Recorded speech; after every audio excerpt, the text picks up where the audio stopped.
Welcome to, welcome to this wonderful evening session of Banking Frontiers, where we are talking something very interesting today. The topic today is architecting the secure digital landscape next. So, this is a very interesting topic, and especially with the kind of security threats that have been here for quite some time and the multiplicity of the security threats that we have been observing in the last few months, especially not few months but over a year now, and the work from home continuing, work from anywhere continuing. And it is not just the work from home or work from anywhere, but the financial services organizations have been always the chocolate pie when it comes to the attackers, because this is the largest and the most lucrative area of security and the pie that anyone can target. So, friends, like everyone always says, that it is not a question of whether you will be attacked, but it will be about when you will be attacked next. And we are talking about when all these things happen, the CISOs, the information security officers, the infrastructure heads of the financial services organization have to be constantly on the versatile action. And this is where the organizations have been really agile when they plan their security and digital transformation. Today, in this entire session that we are going to have, we have two wonderful speakers, and each one of them will give a small overview, one from the BFSI perspective and one from the tech landscape perspective. And then we will amalgamate the conversations of both these together into a wonderful discussion, a fireside chat, which will be very interesting and very thoughtful for each one of you to carry back some very interesting experiences. We are all, uh, you know, again, very interestingly accepted the fact that work from here, work from home, everything is here to stay. And we are not going to discuss about what we have done from work from home, but we are going to discuss about what new things we have learned and what are the new things we are going to plan now in architecting our digital landscape, a secure digital landscape. So, with me, we have two very interesting personalities here. Let me introduce you to Sanjay Kumar Tiwari, who is from India Infoline. Sanjay is an information security architect, and he handles a lot of interesting technologies in and out in the area of digital transformation and digital security. And our security expert today is basically going to be Mr. Rishikesh Kamath. Rishikesh is from NTT. They have been doing a lot of very interesting work in the area of managed services, and he is going to speak to us about a very insightful report that NTT and Forrester have together come out with. And what are the findings of that report, especially when it comes to the size of the transaction, especially coming to the way the attackers have been looking into the financial services sector, what kind of insights the CISOs have been acquiring during these last few months, and what is the road ahead. So let us start first with a short session by Sanjay. Sanjay, we would love to hear from you your insights on architecting the secure digital landscape next. Welcome, Thank Sanjay. you. Thank you, Babu, for that excellent introduction. Uh, Welcome, guys, to everyone, and good evening to everyone. So, as the topic is architecting the digital landscape kind of thing, secure digital landscape, which is an excellent kind of a topic. Let me step back a little. Although we there's a lot of talk around work from everywhere, work from home, and other things, but all these started from there only. So, little step back kind of a thing. A year and a half back, organizations were sitting comfortably on everything and doing their business, growing at their own speed. But now what has happened, there is a compulsion around adoption of a digital. You have to ensure you take care of two facets of your organization. One is an employee who works from home or works from anywhere, and the second fact is the customers. Now everything going digital, you have to ensure you give the best of the experience to your customers, so that everything could happen digitally. For me, learning of this 1.5 year has been around how do I enable my customers to ensure they do things very digitally. But if there has been trend, and a lot of people and a lot of saying has been that due to this digital adoption, the attacks, the number of attacks has increased drastically. So it's how do you architect this all these things of enabling your customer, your employees in a secure way. That is the whole idea of this conversation, if I brief in short, kind of thing. Now it's a very difficult task for anyone, for a CISO or someone looking at cybersecurity, to balance both the things, because business is always there. He wants to go to market with all these new features, new setups. You have to ensure your infrastructure is there, your application is there, but all this is secured. And security is known to be a blockage for all these features. How do you take balance this out? How do you architect these things? That was the big learning that came out of it, of all these things over a period of year and a half. And so one of the biggest learning that we had is you have to be agile. Now there was a business continuity management in place, which was partial at a ratio. There was a DR at a ratio. There were resources who were not full-fledged access, with not full-fledged access. There were no endpoints given to the employees, kind of thing. So all these learnings came around. Now there were a lot of new initiatives that we built from 1 year and a half, and we put things in place so that over next 6 months we are there and we are ready for anything of this eventuality kind of thing that happens. Right now, architecting a digital landscape is you have to work. So the facets that you were to do earlier to a year and a half was something different. You used to sit, you used to recommend something on the security front to your business. Whether it's implemented, you had that time, kind of thing. But today, with this increasing attacks, digital adoption, you have to work hand in gloves with your business team. You want to ensure that whatever is going into your production or whatever new adoption is happening, it is with the security inbuilt there. Or else, as rightly said, when are you going to be attacked? But then that to take care of that, to ensure there is a detection at time, these things are to be designed that way. And that's the whole learning around it. And the second part which I want to just give you quickly out of is the new landscape that is going to be built in next 6 months, because the background of that is going to be what happened in a year and a half, as new technologies that is going to be adopted by people. Zero trust, due to your agile parameter across different clouds, different um, infrastructure. Zero trust is one of them. SASE is one of the very important concepts that is going to be adopted. Many organizations have adopted. In fact, if we want to say, we are also one of them who have initiated on their journey. So there are many organizations who have just started to adopt, and it's going to be a big thing over a period of next 6 months or a year, where they have to adopt out of compulsion to ensure you architect your digital landscape in a very secure manner due to this growing adoption of cloud. Babu. Yep. Would you also like to share some more experiences related to what you have seen as the most important goalpost changes in the last few months? Yeah. So from the business, so what has happened is, so from the technology perspective, security technology perspective, I'll give you a few examples. So there were organizations who were on a traditional antivirus kind of a thing. Then they adopted an EDR kind of a solution. Over a period of 6 months, it became to XDR kind of a solution. Now the organizations who had adopted an EDR, can they completely change to XDR?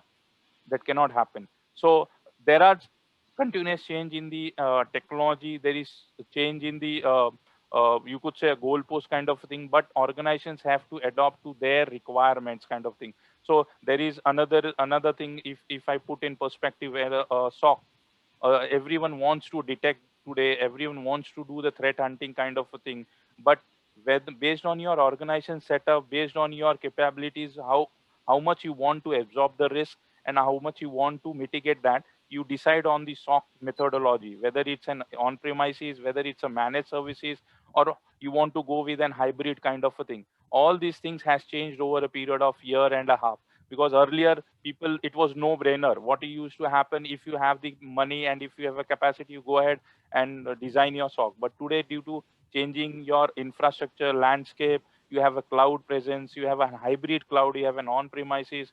How do you take care of these things? And then the regulatory angle comes into it. Where is your data? Where do you want to put your data? There are a lot of directions around those things also. So so it's in short, it's a very difficult job for a CISO or a security professional that has come up. And I'm sure the most of the CISOs have seen there is many fold of increase in the attacks that has happened. uh, how do you mitigate those things?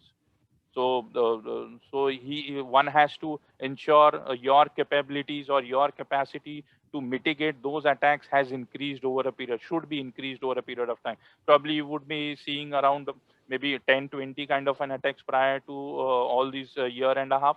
But today that has increased to around 100, 200. It's a hypothetical number. It would be in lakhs also, because the people sitting home trying to intrude into your network. How do you take care of those things? So all these things have actually changed the complete goalpost. So you say changing goalpost, it's total shift from one angle to other angle, and that has been happening in security environment, in security, for the security professionals. Interesting. Let me come back to you a little later, and we will have some wonderful conversations around to this changing goalpost Yeah. in the digital environment and landscape next. Before that, Rishi, I definitely got to read that interesting report from Forrester and Entity about the embracing next generation security for a secure digital landscape. So, and some very interesting revelations about the kind of attacks and undetected attacks and things.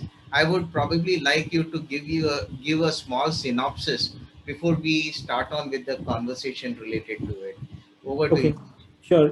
Thanks and good afternoon, everyone. So thanks for joining this event. It's great to have everybody. It's great to have Sanjay ji and Babu. So I was just checking. Can I probably share my screen and quickly do a presentation because Yes, it yes. will be much easier for me to communicate using that.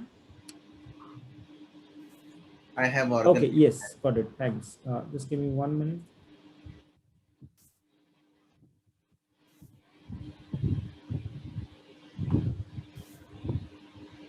Okay. I hope this is visible. Yes, absolutely. So I just want to start, and I'll not take too much of time on this, but I want to give some quick background about what we do as Entity, because many customers know us as more to do with the network and more to do with system integration, and the realization is not there in terms of our capabilities around security services. So Entity Limited brings together about USD $11 billion worth of revenue globally. We have around 40,000 employees worldwide. Most interestingly, we've brought together around 31 companies, right? And a lot of these security capabilities have come from those companies that have come together. We have presence in 57 countries. We have R&D investment worth almost $3.5 billion. So a lot of it is actually going into our thought leadership, and that goes into helping clients. And why do customers choose Entity Limited? And specific to security, I'm talking about, or cyber security services. We have around 2,000 plus security experts. In India alone, we have 10 plus SOCs that we operate. The kind of data we analyze is pretty humongous. We are a tier one ISP. We have our own IP network, global IP network, and that sees a huge amount of data flow through it every day. So we get access to information through that data in terms of the globally known sources of threats or global events that are happening, right? Specifically in India, we have two shared stocks that we operate. The one is from Mumbai and one is from Bangalore, and these support both Indian customers as well as global customers. Some of the analyst recognitions, so we've been recognized by Frost & Sullivan as the 2020 Asia Pacific Managed Security Services Provider of the Year. White Hat was one company that NTT Limited acquired a couple of years back, and it is one of the, when it comes to application security testing, it is one of the Gartner's Magic Quadrant leader participant. And we have accolades from IDC, we have accolades from the MSSP Alert, and basically many such awards that actually attest to the fact in terms of how we offer cybersecurity services to our clients. Okay, now coming to the interesting part, which is basically the Global Threat Intelligence Report. So what happens is every year, NTT releases this Global Threat Intelligence Report. And this is a report that is a first-hand report. It comes from our deep interactions with clients. It comes from all of the information that we see going through our Aksha network. It comes from all of the engagement that we have with our clients for security services and managed services, and a lot of surveys that we do with customers as well. Right? So these are all this is the result of around 15,000 security engagements with clients. It's come out of about 150 cybersecurity consulting engagements that we have done globally. The kind of things that our R&D centers see day in and day out. The global threat intelligence platform that we have set up, and through that we collect a lot of data. So this data that I'm going to talk about is basically relevant from the period 1st January 2020 to 31st December 2020. Now, 9 months of that period was when the first wave of COVID was came and peaked and then subsided. And the first 3 months from March, April onwards were full of panic, and the attackers took major benefit of that panic, and there was a huge jump. Right, so whatever we see out here is basically a true reflection of how the attackers end up taking a lot of advantage of the fear and panic of not just this pandemic, but any other events in the market. Right. So this analysis is based on log, event, attack, incident, vulnerability data, all of those things. So moving quickly, some of the global key findings that we wanted to share. The industries in line of fire, we've seen that mainly finance, manufacturing, and healthcare dominated above all others, right? Now, of course, that may not come as a surprise, because healthcare remained in focus because of COVID, and finance traditionally has remained the top target of attackers. What we also observed is the changing face of malware. So in the last 1 year, miners and Trojans replaced spyware as the most common malware, right? And so if you see, this kind of information is really relevant when it comes to being able to put together a strategy in place, being able to fine-tune your tactics in terms of how you respond to threats, right? Cryptocurrency miners thrived in this scenario because cryptocurrency, and we all know what's going on with Bitcoin and Dogecoin and Shibu and Shiba and all of those meme currencies as well.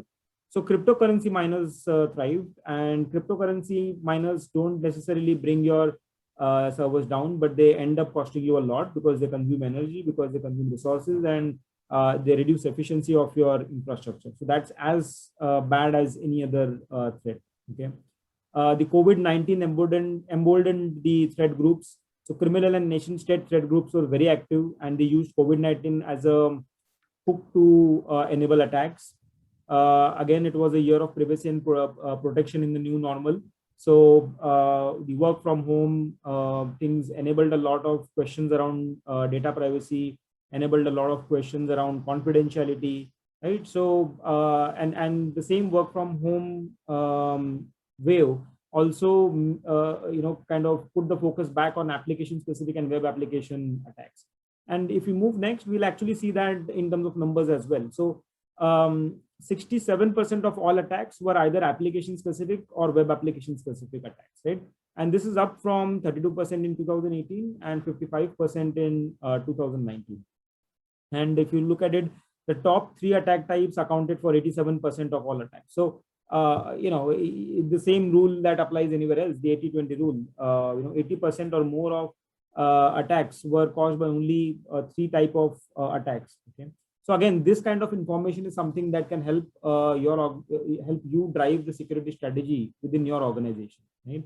A few more technical things like Think PHP. It was the most commonly attacked technology. It was found in almost 30% of all attacks.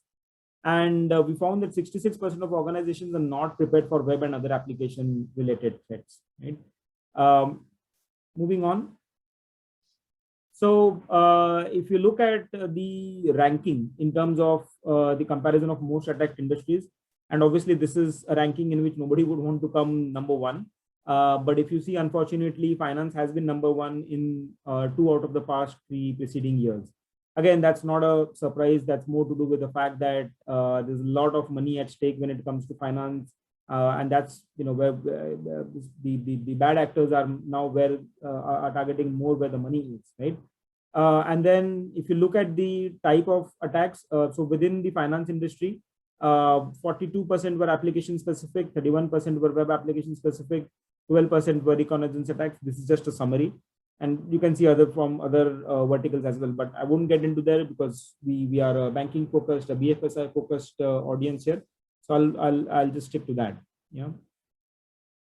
And then some of the technical recommendations. So the report is not just about what's bad and if it's a gloom and doom scenario, but it's also about what you can do to change things. Okay.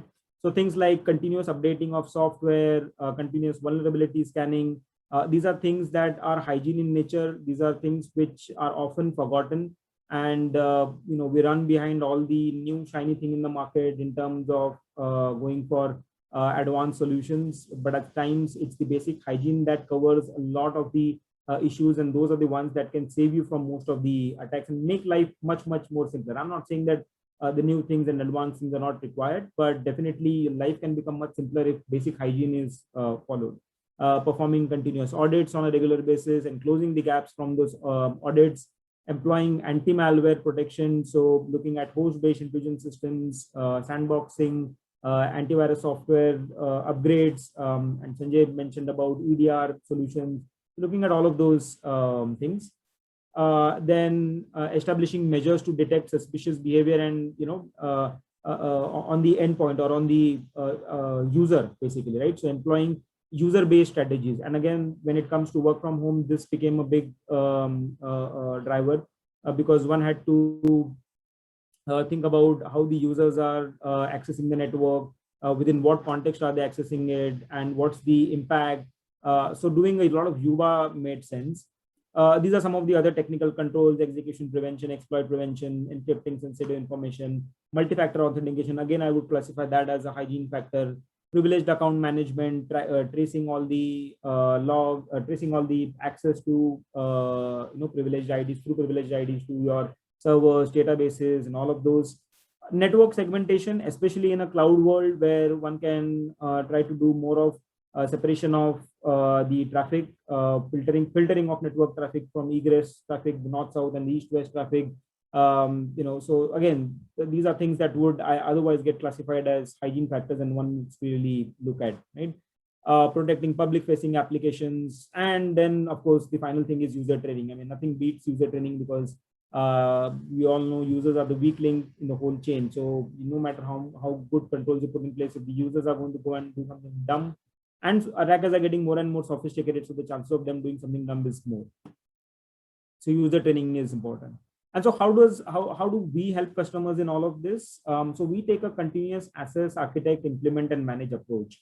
So which basically means that we help you visualize and execute successful security programs that are secure by design.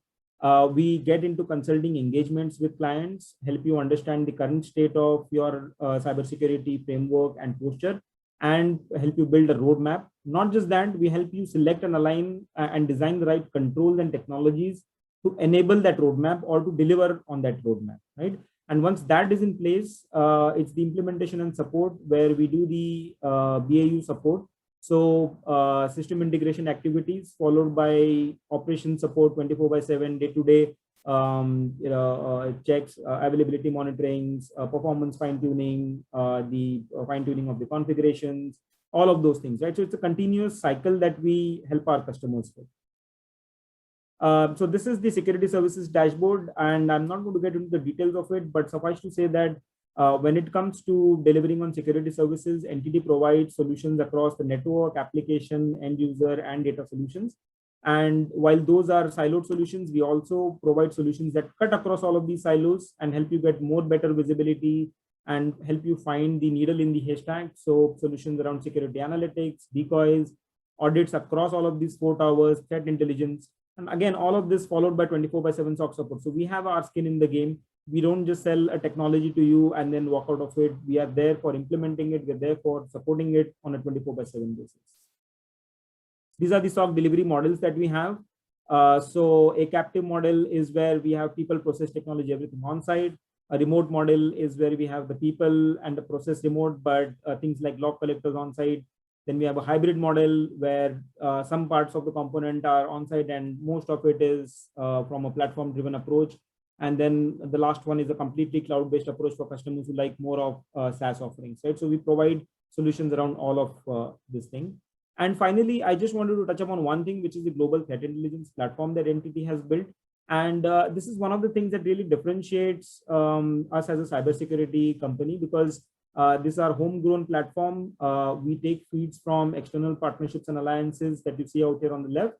And at the same time, we build our own threat intelligence from the different engagements that we have, whether it is consulting engagements or operations engagement or monitoring engagements with clients, right? So that actually comes into an all of a entity limited threat data lake, and that forms the global threat intelligence platform, which adds a lot of value to our customers. Okay, so that is in a very quickly what I wanted to showcase. Over to you, Babu, again. Fantastic. I think there were some very good takeaways from your report, and I'll come one by one on that. But couple of things that interested me when I looked into this report is that one is more than 50% of CXOs in India believe that security would be a critical component of digital transformation. Similarly, 60% of Indian enterprises are not sure or either have experienced a security incident in the last 1 year. So this is very, very important, and especially people are being caught unaware about the security attacks. The third thing that I could also observe very interesting in your entire report is the average cost of a cyber attack is over $100K. So this means that there is a very, very strong kind of result or repercussion of this kind of attacks that are happening. Yeah, Well, although what is happening is many times customers are unaware that they have been attacked. Customers are unaware that they've been exposed to that kind of a loss. So if we draw a parallel to the current pandemic situation, there have been many individuals who've been exposed to the virus, but they've not realized it, and it's passed through it, and they are hale and hearty, right? But they have the antibodies within them now because they were exposed at some point in time. They were just simply very fairly strong enough to not get symptomatic about it. Okay, so similarly, there are many customers where they may not, just because they have not seen a visual representation or a physical impact of that particular incident, they may believe that they're secure. But in today's day and world, I don't agree that, or I don't believe that there is any organization that has remained to be breached. They have been breached in some form or the other. it is your antibody that is working.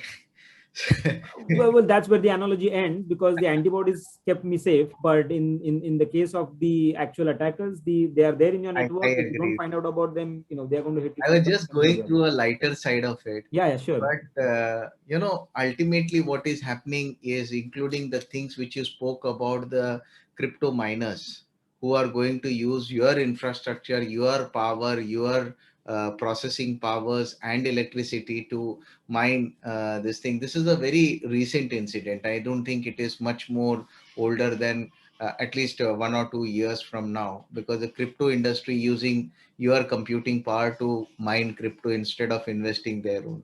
Well, let's get into some very interesting conversations. One is there was a very good conversation about the golden triangle, people, process, and technology coming together. And Sanjay, you have also been, you will agree with me that the best of the technology and the worst of the people, an intel inside and an idiot outside, will never work. So, what are those interesting things that you think? How are people and processes today changing to take advantage of this intelligent technology coming up? What kind of new mechanisms are being built by CISOs today to ensure that they are updated and they get the best out of this automated technologies, artificial intelligence in security, or whatever intelligence that is coming in security? Yeah, yeah. So people, process, and technology, all three are important today also, and it was earlier also. But rightly said, what is that CISO is trying to build new and I think Sanjay has a little bit of of, things. yeah. Yeah, yeah, you're back. Okay, okay, sorry. So okay, so I was saying same thing. An idiot behind a very good technology can always mess up the things. You have a very good firewall, you go have a very good SOC kind of a thing, but he does not go through, and he has misconfigured something, and everything is gone down, or something has happened which was not expected around, right? So you rightly said. So what? See, if you say from a CISO's perspective, those challenges do stay. Now, yes, rightly said. There are a lot of improvements that CISOs have started focusing on the people front and also the process front, kind of a thing as an organization, because the awareness across the gamut of organizations and the management is increased, as rightly said by the survey also. So that 50% who are aware of the things and the management is supporting things, that has played a very huge role, a kind of a thing. One thing which I want to bring up around the report also, 60-50% are still unaware, and that was really surprising from the survey that showed me. But from the CISO's perspective, as you said, people, process, and technology, there is a lot of emphasis on the awareness perspective in the report also, as he rightly said, that stays as it is on your employees and your team. So there is a team which is less skilled, kind of a thing, who is monitoring your incidents, your antiviruses, your firewalls, and your different technologies. But what happens if they don't take an action, kind of thing? For this, I would just like to bring an example. A year back, there was an attack on Target. Target is an US retailer, and the Chennai. There was a SOC that they had established in Chennai. Now, during one of the sales, I think that comes in November, December, some Black Friday kind of thing, and they had a huge sale, and on their back office team and everyone was super busy in addressing those things. Although this alert was notified to them to mitigate, because the mitigation part was not there with these guys, it could not happen, and there was a big breach, kind of thing. And what do you do in these cases? It's a people who have failed the organization, although they had the detection and the technology and everything. So that is where, so all should work in a very close collaboration. CISOs are trying really hard to bring in these things. There's a lot of emphasis on the processes also, as you rightly said, and the people have started not only putting those in on papers, but also implementing in those in their organization. And that is where the difference is. So what CISOs have started doing, what I have seen around the circle, and when I have discussions with them, at least they have started prioritizing those processes and putting those processes in place. Earlier it used to be on paper. For compliance it is there, the process is in there, and the people are also there. But today they have started implementing. Although this has brought up a change in a lot of perspective to an organization, but still we are not there. We need to be there, and that is where the whole thing comes in. After adopting your digital landscape, you have to ensure you put these things together, your people, process. Although technology emphasis is everywhere, so although there would be investment, but people, process is one of the key aspects. Interesting, interesting. Now, since you said about people, processes, and a lot of intelligence coming into the system, okay, one thing is also how to build that intelligence into the system and also do the hunting of the threats using the intelligence systems. This is where both the things happen. One is, of course, the intelligence of the system, and second is the intelligence of the human being in hunting the right kind of threats and identifying, hey, this is going to be not a false alarm, but it is actually a threat.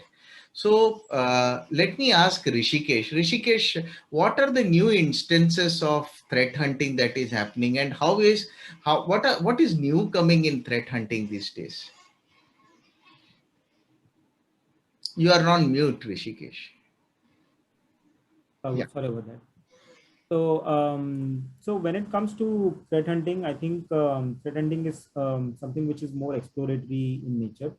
And so one needs to think about how do you go ahead finding the known unknowns and the unknown unknowns, in the threats that are there, because have the attackers which are lurking in your network. They are there in your network, and the whole objective of threat hunting is to go and find them before they cause damage, right? So traditionally, things that we used was going by. I think Rishikesh has Now what we see is a lot of IOCs and IOS that are already known can be used to do the initial level of threat hunting. So they can be that's more simpler in nature. Then threat hunting can be done using a more exploratory approach, looking at the logs.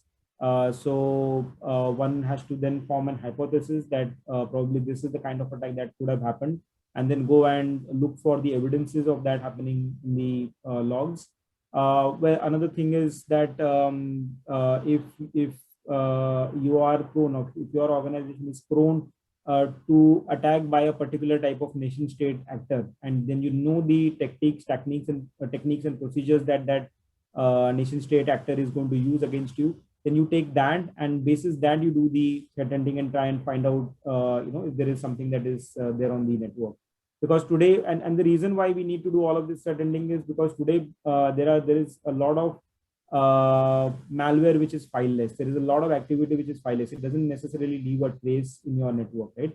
And it forms, and there is a lot of ephemeral. There are a lot of ephemeral systems also. Customers are using cloud instances. Customers are using containers. So it becomes difficult to actually keep a trace of all of the logs and all of the information that's happening into those. So that's the reason why you do threat hunting on top of the traditional SOC monitoring that's already in place, to try and find out those known unknowns and unknown unknowns that were otherwise not detected by those solutions in place. And Sanjay, any interesting strategies that you have seen recently coming up in threat hunting, which you would like to mention about? Yeah. So the threat hunting generally, it's a journey that is to be decided by an organization. It does not happen overnight, kind of thing. A lot of threat intelligence from service providers like entity and other people help in getting these things. So what has happened is traditionally these automated alerts that come in, and these L1 guys monitor those alerts. So it's a journey, as I said. So we have built in, or a couple of us in a group whom I know as a CISO, they have built in this maturity model around it. So there is an initial kind of an model where you monitor only the automated alerts coming in, and you try to correlate and find out something. Over a period of time, once you are there and you have something meaningful in place, you try to further enhance that, basing building some data model over that, and try to see whether someone is already sitting into your network and doing something which you are not aware, as he said, known and known unknowns kind of thing. So how do you correlate further? You take third party services, you take that threat intelligence, you take all these data, build in something, and you try to come up with something interesting. Something is happening which is not expected out of, and then you try to take action, you build in procedures kind of a thing around it. So there is a lot of there is a maturity model that comes with threat hunting, which is to be built over a period of time. But most of the organizations work on preventive measures. This is the detection which has to happen. So one of the talks which I was hearing, it was today, at least in India, I could say 80% people work on prevention. They say, I have an antivirus, I have a firewall, I am preventing, I have one hardening, I have different tools, I'm preventing an hacker to get into it. But they are not working on through the detection part. That is the 20% part, which is very important, and which is where everyone should start working on the threat hunting kind of thing. Everyone should embark on this journey of this threat hunting, because the first day you will not get the output. I'm sure Rishikesh would agree to it.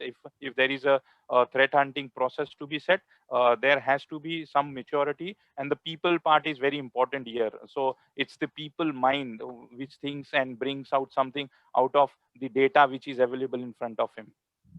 Interesting, interesting. In fact, I see another good possibility of having a contest of threat hunting in organization. Obviously. Threat, So threat hunting contest within the organization, with the CISOs like you can probably initiate and see how these things can be detected. There are some brilliant brains who can do that. yep. So it's also, threat hunting is absolutely on your smartness. What do you take out of the data? That is the whole thing. It's a manual process. You cannot automate these things. So Correct. it's your mind, how sharp and how bright it is, and how what you can understand from the pattern that has been created. And one of the good ideas is that you can always have a contest among the teams and give them the data and have what they inference out of it. Every mind has a different way of thinking. Absolutely. See, because ultimately that attacker's job is 365 days of thinking of 500 ways of attacking. Yes, yes. Okay, whereas you are only a team of select few people who are doing 8 hours job and trying to see how you can keep away the attack. So you are only working 8 hours, they are working 24 hours and They have a trying. motive. They have a very good motive. So 2 points to it. They have a very good motive, and they have a very close community around them. So I don't know if you have seen their community around, or if you have visited some dark web kind of thing. So they have a very close community, and there's a lot of material available where they support each other. So as you said rightly, they have many minds working, and they share their work across kind of thing. Also, the motive kind of thing, the money is the biggest motive. Here you do your work 8 hours, you go home, you forget everything. But they are independent workers. Let's go to the next level now. See, cloud is here to stay. And if you want digital transformation, if you want to look at instant innovation or leapfrogging your innovation, which is something that the industry cannot live without. So in all these things, either a hybrid cloud, a private cloud, or a multi-cloud strategy is required. Now, we have been hearing a lot about the concepts like zero trust security, as well as we are hearing about the recent concept of SASE. What is your thought around it?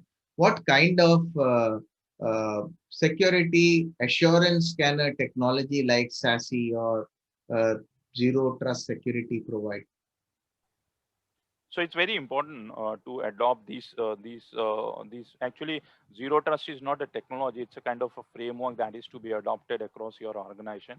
SASE is obviously a technology kind of a thing where which has to happen, because the adoption has cloud adoption of cloud has increased multifold, as you rightly said, due to this digital adoption.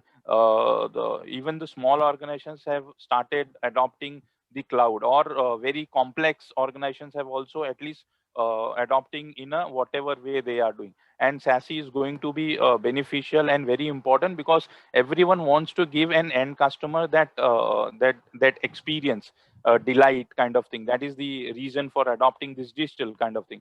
But that digital adoption and giving that experience may not fulfill your requirement unless it is secured kind of thing. And that is where the SASE kind of a thing plays very important role, and which is very so as I said, we have already embarked on those journey, and I'm sure most of the organizations who who already have the adopted cloud would be looking. So then, in next 6 months or year, 1 year, it is going to come in a big way, because SASE is one of the hot offerings that is happening.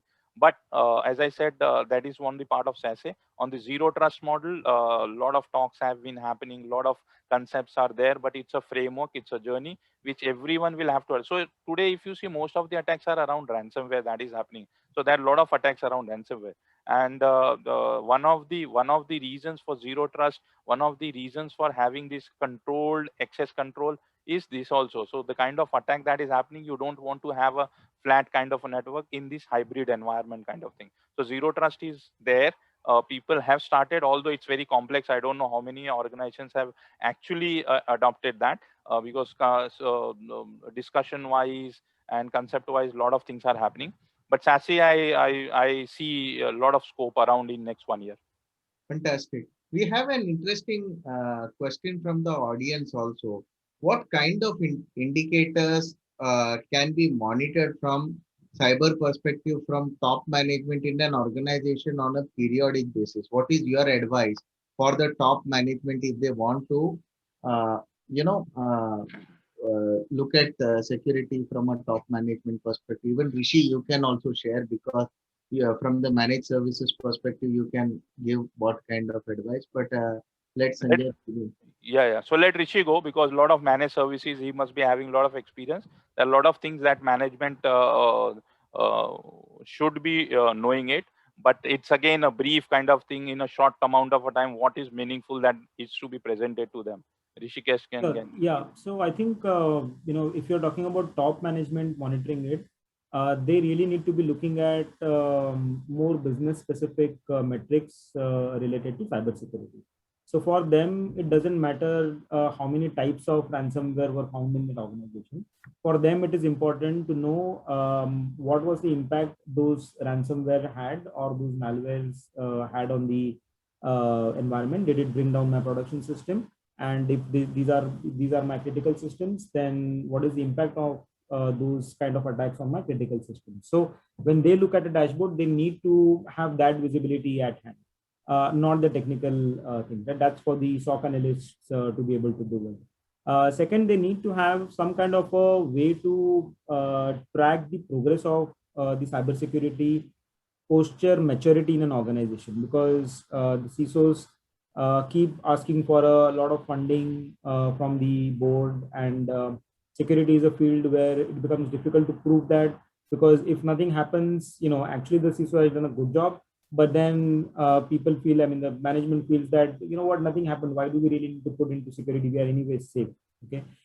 So there needs to be some way to quantify that cyber risk. And so there are solutions available in the market that can help you quantify the cybersecurity risk on a week-on-week basis and on a month-on-month basis, taking into consideration all aspects of it, whether it is the actual technology aspect, whether it is the people aspect, whether it is the process aspects of it, and any change in any of those, because any organization is very dynamic in nature. It's not that something, if they implement a security program, an ISMS program, it's going to run as it is. People change in the organization, the tools change in that organization.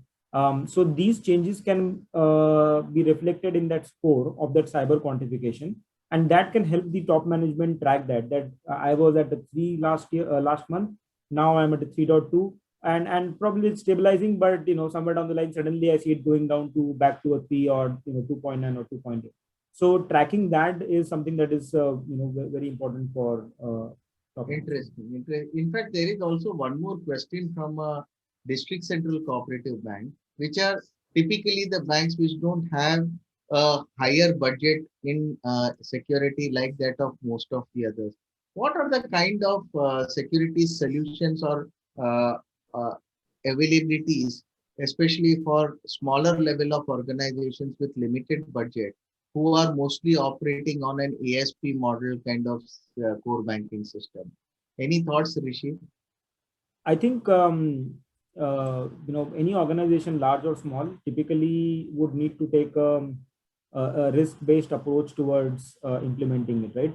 Just because you're a large organization and you have a lot of funds does not mean that you keep pumping those funds behind that, right? Because ultimately, for any organization, funds are at a premium, right? There is a cost to capital. And so if you deploy capital in redundant or unnecessary controls, you are not able to use that capital for more revenue generating opportunities. And so there is a cost to capital. So whether it is a small organization which is having less number of budget, less amount of budget, or a large organization having huge amount of budget, I think what needs to be done is they need to identify what is the risk that my organization has from cyber threats, right? And how much amount of risk am I willing to accept? How much amount of risk am I willing to mitigate? How much amount of risk should I be transferring? Once that is identified, then you can identify, do a risk assessment and identify your actual crown jewels that you need to protect, the most important parts of your organization, of your IT landscape that you need to protect, right? And then you go about putting those controls in place around those solutions.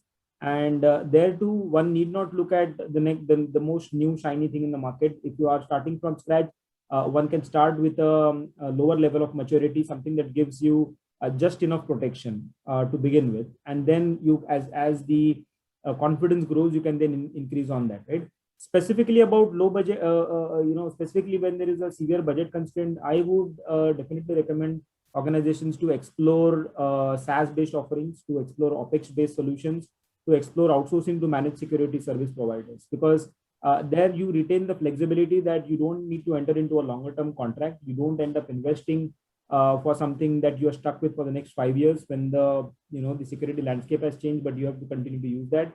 So you work with the managed security service provider, and you have shorter term contracts or exit clauses within those contracts, so that it allows you to take a decision after 1 year whether to continue, whether to exit, whether that partner is performing or not performing, and things like that. Interesting. In fact, there has been one very good question that which has come to me in this question answer, is that we have seen a maturity trajectory from NOC to SOC, and then followed by SOAR, EDR, EDTR, XDR, MDR, Zero Trust, and now SASE. The question before CISO is, if he wants to adopt a technology or framework, before that there is a new technology. Okay, which essentially comes to the question that we talked about, the constantly changing goalposts in front of a CISO.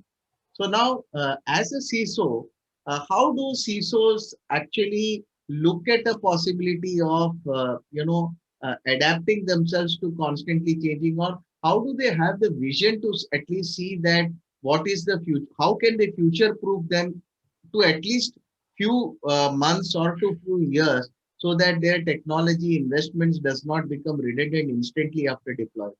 What do you say, Sanjay?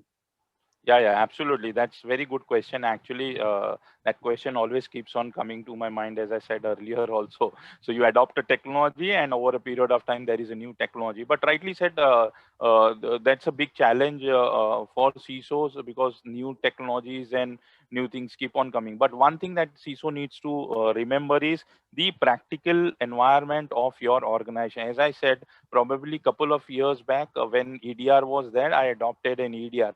Today, I don't find a need to go ahead and implement an XDR. The SASE part, the reason I had to implement a SASE was due to the business environment and digital adoption. Now, so it's totally on your requirement. What is that you are willing to do? But basics remain there. So as a CISO, what I have done is, for my organization, I was 2.5 years as a CISO before I took over this new role of heading the cybersecurity and IT. So when I started, what I did, I built on the basics of everything. I understood my vulnerabilities, my penetration testings. Yeah, I want to see what traffic is going outside, how my servers and devices are hardened, what is the exposure external. So those basics remain there, although these fancy words. And so I'm always kind of not inclined to all these fancy words and fancy technologies, which is rightly asked by Venkatraman. I think Venkatraman has asked this question, which is absolutely perfect to be. And then I found a need where I replaced my traditional antivirus to an this signature-less antivirus because of certain issues in my environment. I did not go because of this all buzzword around and new technology kind of thing. I saw there is a requirement actually, and this is a solution with thorough POC, and that suits my environment. Hence, I went ahead. But I'm with him. You should not go ahead with all these fancy kind of a thing, and you should implement what is best suited for your organization, where you can mitigate your risk to the maximum. You understand, you listen to everything, but adopt as per your organization, because every organization has their own needs. There are big organizations who have this money, and probably a CISO would take over. The market is doing this, market is there, and you go ahead and implement. That should not be the approach. And I'm totally in line with the question and the concern of the person who has asked this. In fact, Venkat has one more question, but before that, I have Ravi Epituri also. He is the Chief Operating Officer of an interesting IT company, and he has shared some interesting perspective about the low adoption of cloud delivered security solution. Uh, So, why are financial services organization, or for that matter, many of the organization reluctant to have cloud delivered security solutions and require it on prem? What is the kind of, is that changing with the adoption of cloud and with the kind of what you call as acceptance that cloud is getting? Obviously. So what I have seen over a period of 2 years, so you rightly said, see, cloud is here since last 10 years that I am hearing, at least in India. But that has improved over a period of 1.5 year due to compulsion, maybe. I don't know. Due to compulsion, because all these things have happened, and there is an access to be given to an employee from his house and also to the customers with the so no one is going to go into your data center and deploy a hardware or a server kind of a thing. Virtualization is there, but still maintaining your physical hardware is difficult part of it.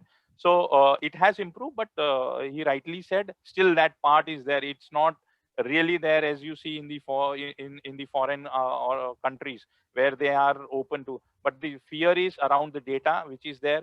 The second fear which I have seen is the if these things are not under your control, will you be able to manage them properly? So two fears that is drawing them back is one is the data, where does it reside, you don't know, because you don't have the control over it, and whether you will be able to manage, bring back that data or that infrastructure, and do you have a control over it?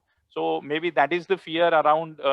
So Indians have this mindset, basically sub apne paas hona chahiye. You should have with yourself everything, and that is one of the reasons that is still holding them back. But people have started to adopt cloud.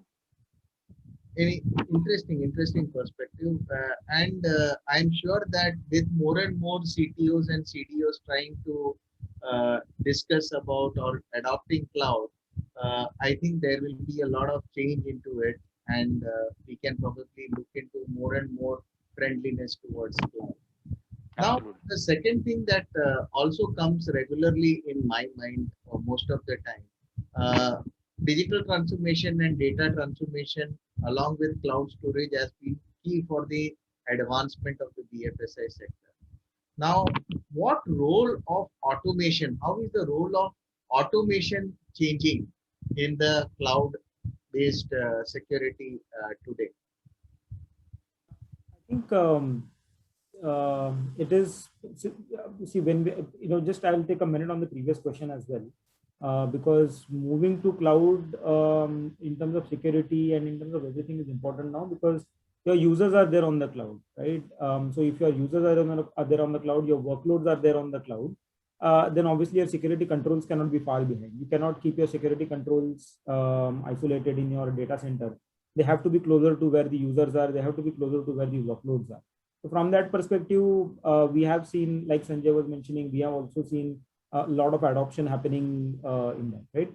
Now, one of the other trends that is happening in cloud is there are, we've started leveraging a lot of third-party services, right?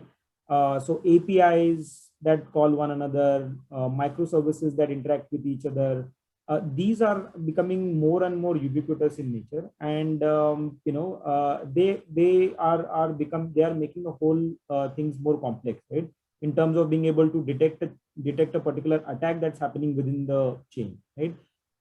These are the things where automation actually starts coming in and helping us out, because with automation, you're now able to identify standard patterns of behavior.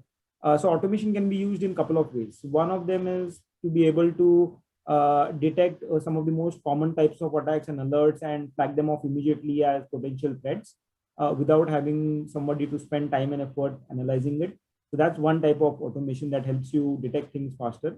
And the other type of automation is in being able to, after detection, mitigate those attacks much faster as well, right? So when it comes to mitigation, things like playbooks that can be automated and put up in the different put up for different types of attacks. This can also help you reduce the dependency on the people, okay? Because if you have standard playbooks in place, and I'm not saying that everything can be defined in the playbook, but if you start capturing your tacit knowledge, your analyst's tacit knowledge in playbooks and automating those playbooks, that takes a lot of load away from the tier 2 and tier 3 engineers continuously getting involved.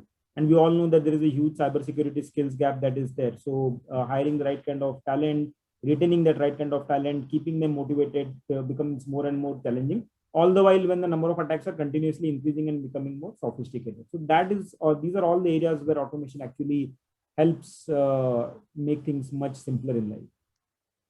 Ultimately, it is a combination of automation and intelligence of people also. It is not just automation alone, but even people have to make a important impact there to make sure that these things True. are Automation basically is a tool that makes your life more power packed and helps you deliver much better. correct.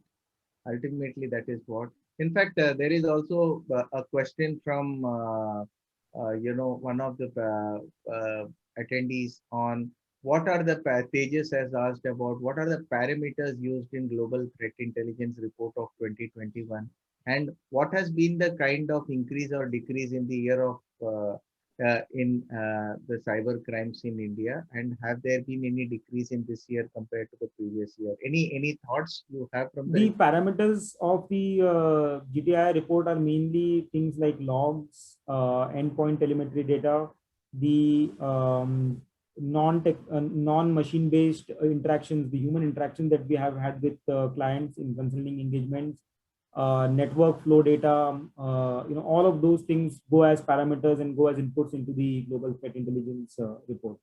And in terms of increase in the type of cyber attacks, I don't have the data with me, and we are still in the 5th month of 2021.